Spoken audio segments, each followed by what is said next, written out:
Kuskus hindi piga. Iba yung kuskus sa piga. Yan.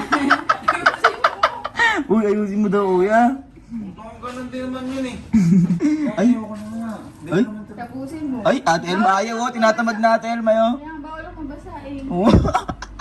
Para ano kasi alam ko din eh. Pero, turuturuan ka nga eh. Ay, Ate Elma, nagreklamo yan si kuya. Okay na to, bigyan ko na. O, yun, hindi color, kuya, hindi color. Hoy, isa-isa lang. Ganun din yun, tigaran natin.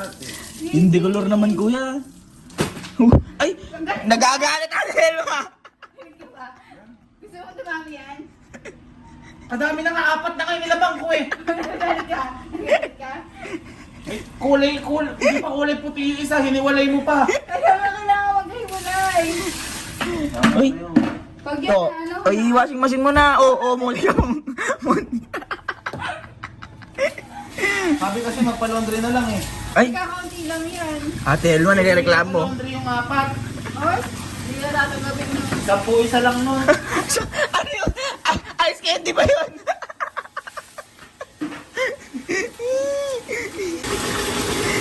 Pagod na yung tubig sa'yo.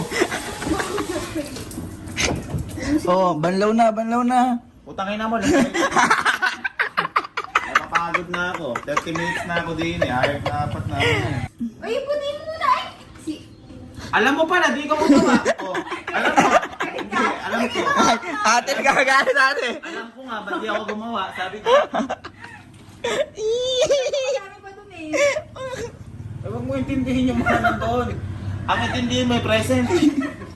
Ganyan ka pala boy maglaba. Akala ko pa naman eh, matapang ka na, maangas ka na. Di ba dapat nilalaban? Panghuling ano yan eh. Huling banlaw yung may down. Banlawan natin bibig mo. Panghuling mawala din. Pag binalang ko ulit ng isa, wala mawawala na yung down. Ano ba? Kung gusto mong matama, ikaw gumawa, alam mo naman mali, papagawin mo sa akin. Ay, hindi mo agad tuturuan ka. Puro mali lang kasi alam niya eh. Turuan mo, ayoko nga matuto. Kailangan matuto. Boy, paano pag ano, ikaw maglalaba sa future? Papa-laundry na.